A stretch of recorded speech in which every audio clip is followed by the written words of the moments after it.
She said she was choosing him but wanted me as her safety net in case it didn't work out. I stared at Elena across our Phoenix apartment kitchen table, watching her fidget with her coffee mug handle like this conversation was just another Tuesday discussion about weekend plans. 2 years together, and she was delivering this news with the casual tone someone might use to discuss changing Netflix subscriptions. I'm Marcus, 28 years old, software developer at a mid-sized tech company in Scottsdale making decent money, the kind of stable, reliable guy who shows up when he says he will and actually follows through on commitments. For the past 8 months, I'd been secretly planning to propose to this woman who was now calmly informing me I ranked second place in her life priorities, while she sipped her morning coffee from the mug I'd bought her last Christmas with her favorite photographer's quote printed on the side.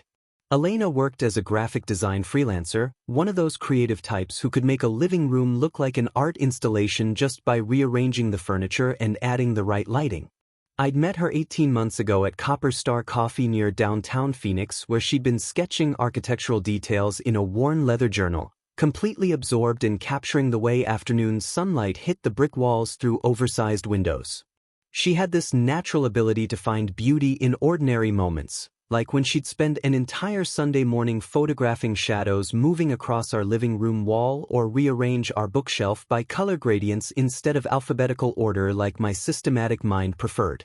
I thought I'd found someone who perfectly balanced my methodical, practical nature with genuine creative passion, someone who appreciated that I remembered her favorite almond croissants from the bakery down the street and kept track of her project deadlines better than she did. Our relationship had felt solid, built on shared morning routines where I'd make coffee while she sketched ideas for her freelance projects, weekend trips to local art galleries and hiking trails around Camelback Mountain, quiet evenings where I'd work on coding side projects while she edited photos or designed logos for small business clients. 3 weeks ago, everything started shifting when Elena began mentioning Damien more frequently in casual conversation. This photographer she'd met at some creative workshop downtown that focused on experimental lighting techniques and artistic collaboration. Professional networking, she called these meetings, though I started noticing she'd begun dressing differently when heading to their sessions, trading her usual casual jeans and vintage band shirts for carefully curated outfits that looked effortlessly artistic but clearly required significant planning. She'd stay late at the co-working space she rented by the month in the Arts District, claiming urgent client deadlines, but I could see how her entire energy changed when his name came up in conversation. I should have paid closer attention to how her eyes would light up when his texts interrupted our evening routine, or how she'd subtly angle her phone screen away when responding to messages that made her smile in ways I hadn't seen directed at me in months. The betrayal wasn't just that she'd developed feelings for someone else, though that reality cut deeper than I wanted to acknowledge. What really stung was her calculated plan to keep me around as emotional backup while she explored what she dramatically called her artistic awakening with a man who represented everything I apparently wasn't: creative, spontaneous, passionate about visual arts instead of logical problem solving. Elena explained this arrangement like she was offering me some generous opportunity, suggesting I should naturally understand her need to grow creatively and personally, that our stable, predictable relationship had become too comfortable and safe for someone with her artistic ambitions. She needed someone who challenged her creatively, someone who understood the artistic process in ways I never could as a practical software developer who solved problems with systematic code instead of intuitive camera work. Damien was spontaneous where I was methodical, passionate about capturing perfect lighting where I was focused on building secure financial futures, free-spirited and willing to chase inspiration wherever it led while I remained grounded in practical reality and 5-year plans.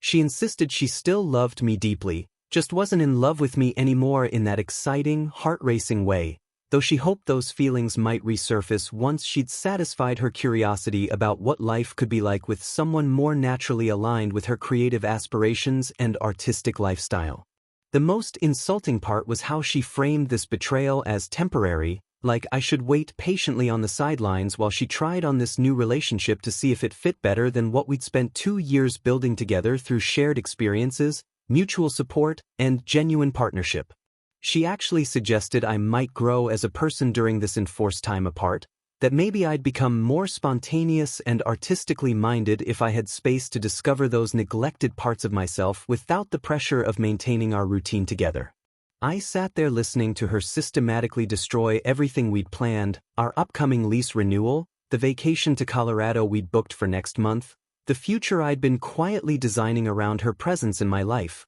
while she simultaneously asked me to remain emotionally available for whenever she might need the stability and security I represented. That night, after Elena packed 2 suitcases and left for Damien's converted loft apartment in the Arts District with its exposed brick walls and industrial lighting she'd described admiringly, I did something that surprised even me with its swift decisiveness.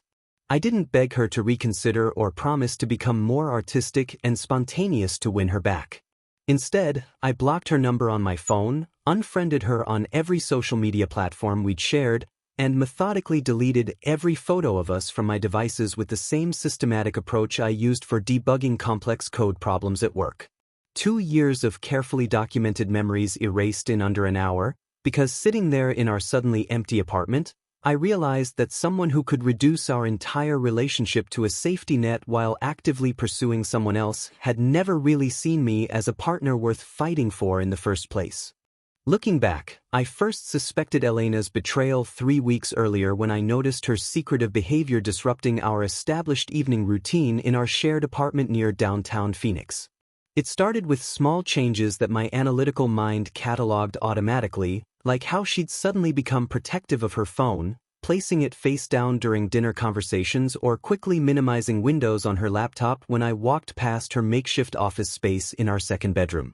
Elena had always been naturally social, maintaining friendships with other freelancers and creative professionals throughout the city, so her increased texting didn't immediately concern me until I realized the pattern centered around one specific contact. She'd been staying late at the co-working space she rented monthly in Roosevelt Row, claiming urgent client deadlines were demanding extra hours, but when I offered to bring her dinner or pick her up after especially long sessions, she'd insist on taking rideshares home instead, arriving with an energy that seemed simultaneously exhausted and oddly exhilarated. The name Damien started appearing in her casual conversation with increasing frequency, always in context of creative collaborations and artistic projects that required evening brainstorming sessions or weekend photography shoots around the city. When I'd ask specific questions about these professional partnerships, Elena would provide vague responses about lighting experiments and creative vision while scrolling through her phone with a distracted smile that suggested her attention was elsewhere entirely. The turning point came on a Thursday evening when Elena was responding to texts during our usual routine of cooking dinner together, something we'd maintained consistently throughout our relationship as a way to reconnect after separate workdays. I glimpsed her phone screen over her shoulder while reaching for plates in the cabinet, catching sight of message exchanges with someone named Damien that included heart emojis and references to missing each other between their collaborative sessions. The flirtatious tone was unmistakable, completely different from the professional communication I'd expected, and when I asked directly about the nature of their working relationship, Elena's face flushed red as she quickly locked her phone and deflected with complaints about me being suspicious and invasive. That confrontation opened floodgates I hadn't realized were building pressure behind her increasingly distant behavior over the past month. Elena broke down completely, tears streaming while she admitted she'd developed feelings for Damien that went far beyond professional collaboration, describing their connection as an artistic awakening that made her question everything about our stable, predictable life together. She'd met him 6 weeks earlier at a creative workshop focused on experimental photography techniques, where his passion for capturing authentic emotional moments through lighting and composition had sparked something in her that she claimed had been dormant during our entire relationship. Elena described Damien as someone who understood the artistic soul in ways I never could, someone who challenged her creatively and emotionally instead of offering the comfortable stability that had begun feeling like stagnation in her personal growth journey. The words that cut deepest were when she explained how our relationship had started feeling suffocating rather than supportive, how my practical approach to life planning and financial security represented everything she was trying to escape through artistic expression. She'd fallen for Damien's spontaneous nature, his willingness to chase creative inspiration without worrying about practical consequences, his ability to make her feel alive and passionate about life in ways she claimed I'd never managed despite 2 years of genuine partnership. Elena admitted she'd been emotionally cheating for weeks, sharing intimate thoughts and dreams with Damien during their extended photo sessions while maintaining the facade of normalcy with me at home. But the crushing revelation came when she described how she'd been comparing our relationship to her connection with Damien, finding our steady love lacking the excitement and artistic stimulation she apparently craved. She insisted she still loved me but wasn't in love anymore, explaining the difference like I was supposed to understand why romantic feelings could simply evaporate when someone more exciting appeared. Elena claimed our relationship had become too comfortable, too predictable, too focused on building a secure future rather than experiencing passionate moments of creative discovery that made life worth living. She'd convinced herself that staying with me meant settling for a life of boring routine instead of embracing the artistic journey Damien represented, where every day could bring new creative adventures and emotional intensity that made her feel truly alive for the first time in years. Elena revealed her selfish master plan the morning after her tearful confession, approaching the conversation with the calculated confidence of someone who'd spent weeks justifying her betrayal in her own mind. She wanted to explore what she called her artistic awakening with Damien while keeping me available as her emotional and financial security, essentially asking me to function as her backup plan while she pursued someone more exciting. Elena dismissed our 2-year relationship as comfortable but uninspiring, explaining that staying with me felt like choosing safety over personal growth, stability over the passionate artistic life she'd always imagined for herself. She framed her betrayal as a journey of self-discovery, suggesting I should be supportive of her need to explore these newfound feelings with someone who understood creative passion in ways my practical mind apparently never could. Elena had convinced herself that her emotional affair represented personal evolution, that denying these feelings for Damien would mean settling for a life of suburban mediocrity instead of embracing the artistic adventure she deserved. She asked me to wait patiently while she discovered herself with someone more creatively stimulating, someone who could challenge her artistic vision and push her to grow as a person in ways our stable relationship had supposedly prevented. The audacity of her request was breathtaking, delivered with the entitled assumption that I'd naturally want to support her happiness even if it meant accepting a humiliating demotion in her priorities. Elena suggested this arrangement could actually benefit both of us, claiming I might use this time apart to develop more spontaneous and creative aspects of my personality that had been suppressed by our routine domestic life together. She painted herself as doing me a favor by forcing me to grow beyond my comfortable, predictable nature, as if emotional abandonment was some kind of gift wrapped in personal development rhetoric.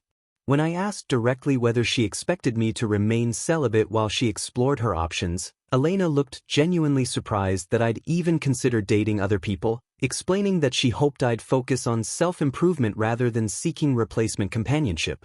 She wanted exclusive access to my emotional support and financial stability while she sampled what else life might offer with someone who made her feel more alive and passionate about her future. Elena described Damien as everything she'd been missing in our relationship, someone who challenged her creatively, emotionally, and intellectually in ways that made every day feel like an adventure worth experiencing. But she also admitted she wasn't ready to give up the security I represented, the steady income, reliable transportation, and emotional stability that allowed her to pursue freelance creative work without worrying about practical concerns like rent, utilities, or health insurance. She'd essentially decided I was perfect for handling life's boring necessities while Damien provided the excitement and artistic inspiration that made existence feel meaningful and worthwhile. The most insulting part was her genuine expectation that I'd agree to this arrangement, that I'd willingly accept being relegated to safety net status while she pursued romantic fulfillment elsewhere.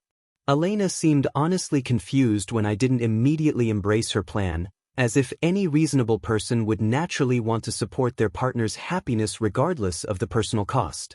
I experienced a profound emotional shift during that conversation, moving from heartbreak to something much colder and clearer, A crystalline understanding that Elena viewed me as nothing more than a reliable insurance policy she could activate whenever life with Damien became too unpredictable or financially challenging. She'd never seen me as an irreplaceable partner worth fighting for, but rather as a convenient resource she could access while pursuing what she really wanted with someone else.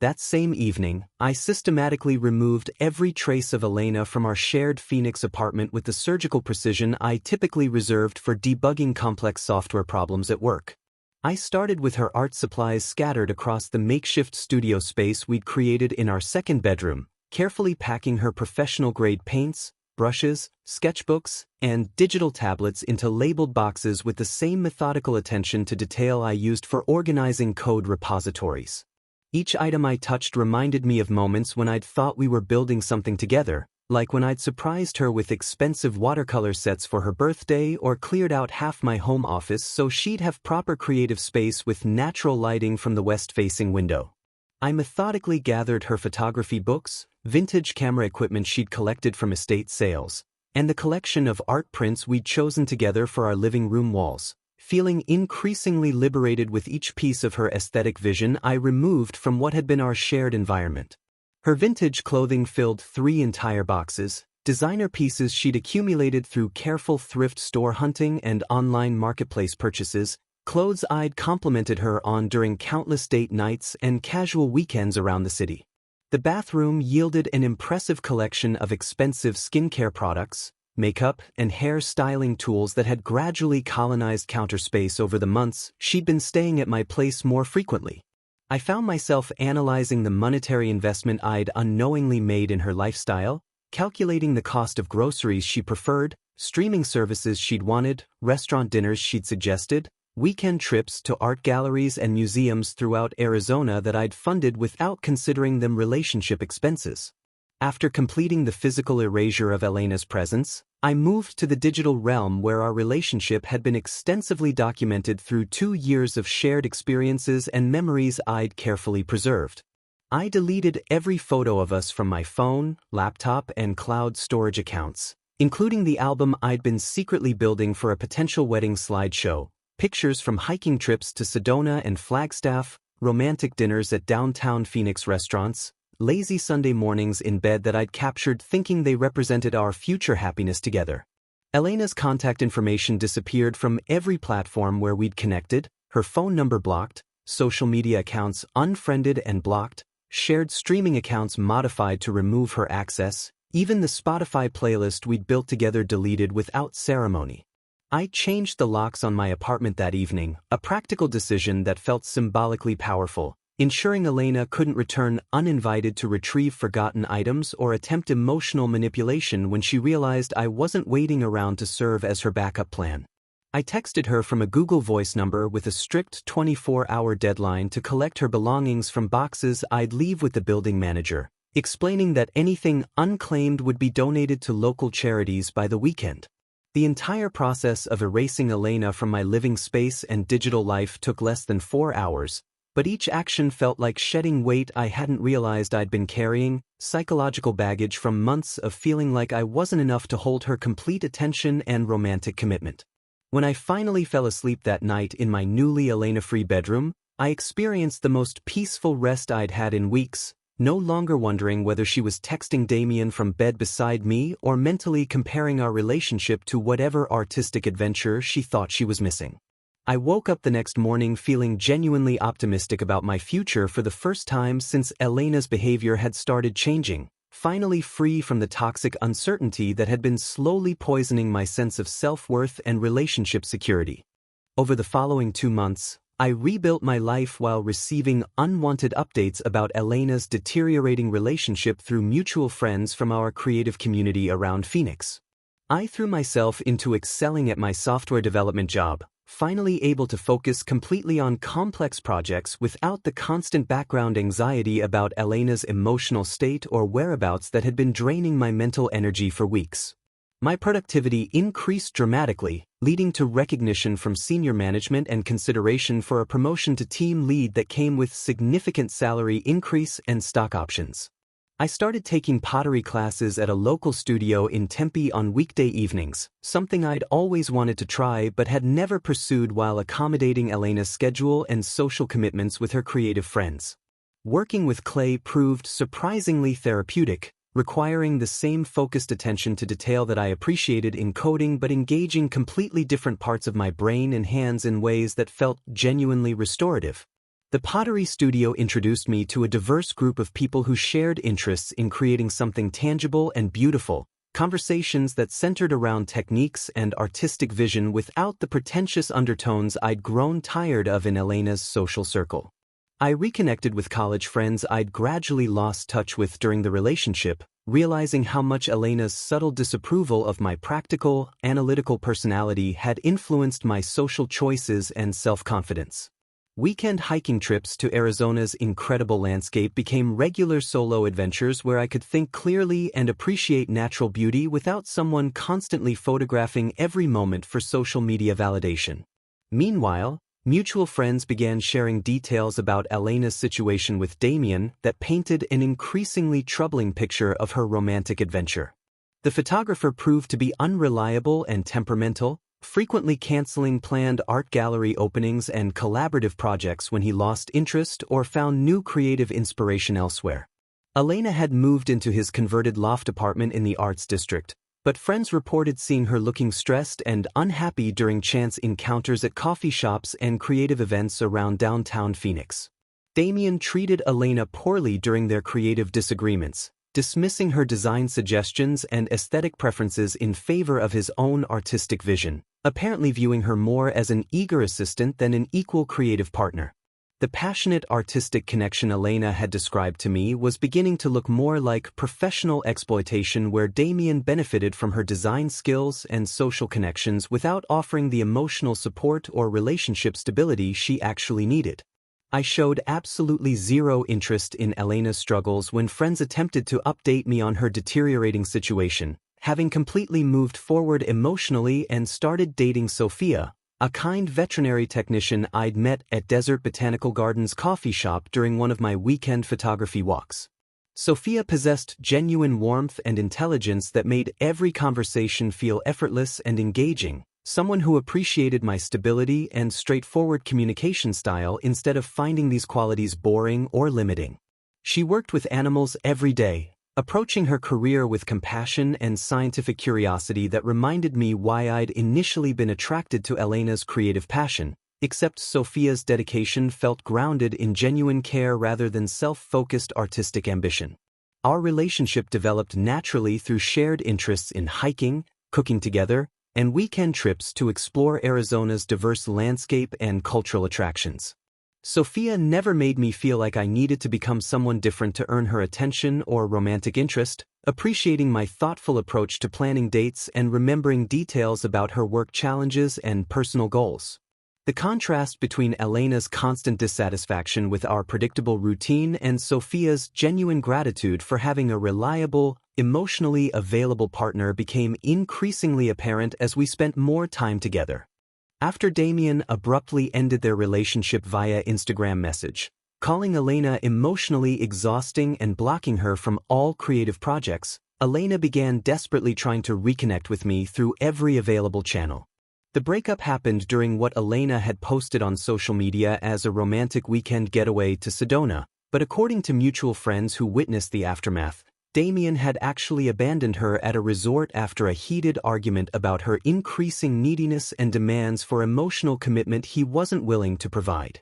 Elena attempted contact through unknown phone numbers, sending lengthy text messages that cycled between apologies, explanations, and increasingly frantic pleas for me to respond and discuss our situation like mature adults who'd shared 2 meaningful years together. When I blocked each new number without responding, she enlisted mutual friends as messengers, asking them to tell me she'd made a terrible mistake and realized what she'd lost by choosing artistic passion over genuine partnership and emotional security. Our friend Jake from the photography group called me directly, explaining that Elena had been crying during a recent gallery opening while asking everyone whether they thought I might be willing to forgive her monumental error in judgment. She'd apparently spent hours describing how much she missed our stable relationship, our comfortable routines, my reliability and emotional support during the creative ups and downs of freelance work that had become increasingly stressful without a steady partner to provide balance and perspective.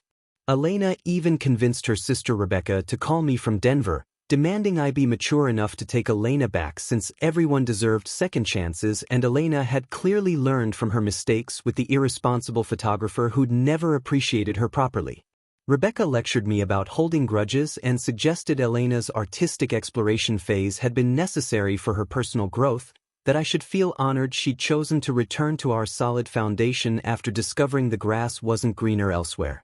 I firmly rejected all reconciliation attempts, telling friends that my involvement with Elena ended permanently the moment she chose to leave our relationship to pursue someone else while keeping me as backup insurance. I explained to anyone who asked that Elena hadn't made a mistake, she'd made a calculated choice based on her priorities and values, and those fundamental differences hadn't changed just because her artistic adventure had failed to provide the fulfillment she'd expected. When pressed by well-meaning friends who suggested Elena had genuinely learned her lesson and deserved forgiveness, I pointed out that her desperate attempts to reconnect were motivated by the failure of her preferred option, not by any real appreciation for what we'd actually built together over 2 years.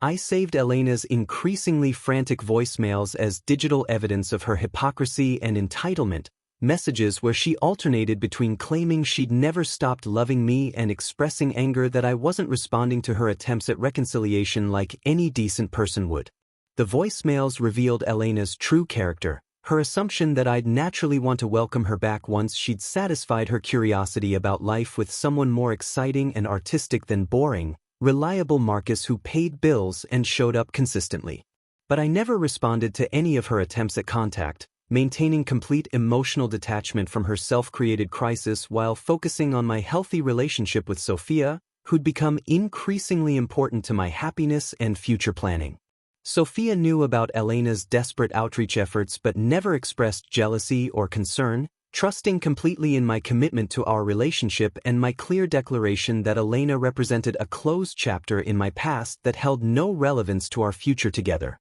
3 months after our breakup, Elena appeared unannounced at my apartment during a thunderstorm while I was cooking dinner with Sophia, creating the final confrontation that would permanently close the door on our past relationship. The evening had been perfect until that moment, Sophia and I preparing homemade pasta together while discussing weekend plans to visit her family in Tucson, the kind of comfortable domestic routine that Elena had found so suffocating but that represented everything I'd wanted from a genuine partnership. When the doorbell rang during the storm, I assumed it was a delivery driver or neighbor, never imagining Elena would have the audacity to show up uninvited after months of ignored attempts at contact through every other available channel. I opened the door to find Elena standing there soaked from the rain, hair plastered to her head, mascara running down her cheeks, looking smaller and more desperate than I'd ever seen her during our 2 years together. She'd clearly planned this dramatic entrance, timing her arrival for maximum emotional impact during the kind of severe weather that would make anyone feel sorry for someone stranded outside without shelter or transportation.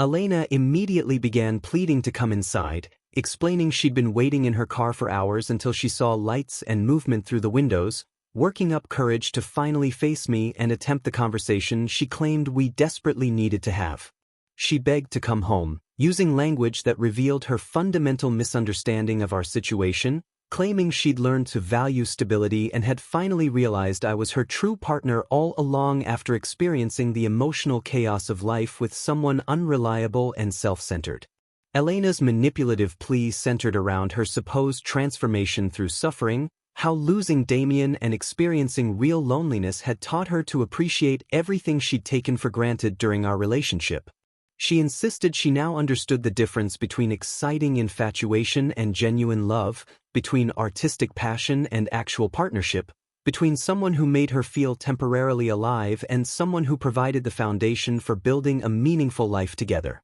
But her carefully rehearsed speech crumbled completely when Sophia appeared in the doorway behind me, kitchen towel in hand, looking curious rather than threatened by this unexpected visitor who was clearly some significant figure from my past. Elena's face went through a series of emotions as she processed the reality that I hadn't been pining away waiting for her return, that I'd completely moved forward with someone new who occupied the domestic space she'd abandoned to pursue her artistic awakening. The sight of Sophia's comfortable presence in my apartment, wearing one of my oversized sweaters and clearly at home in what had once been Elena and Marcus territory, delivered a crushing blow to whatever fantasy Elena had constructed about our inevitable reunion. I calmly introduced Sophia as my girlfriend, watching Elena's desperate hope transform into something much uglier as she realized the full extent of how thoroughly I'd replaced her in every aspect of my life. Elena's manipulation attempt became increasingly frantic as she demanded to know how I could move on so quickly from what we'd shared, how I could replace 2 years of history with someone who obviously didn't understand our connection or the depth of what we'd built together. I told Elena she was absolutely right that things hadn't worked out with Damien, but completely wrong about everything else, explaining that her leaving had been the best thing that could have happened to both of us since it allowed me to find someone who actually wanted to be with me. As Elena retreated into the storm, her shoulders shaking with sobs that mixed rain and tears, I closed the door permanently on our past and returned to the warm kitchen where Sophia was waiting with understanding patience and genuine love. I felt only peaceful closure watching Elena disappear into the darkness, knowing the ghost of our relationship had finally been laid to rest while I embraced a genuinely loving future with someone who appreciated me for exactly who I was.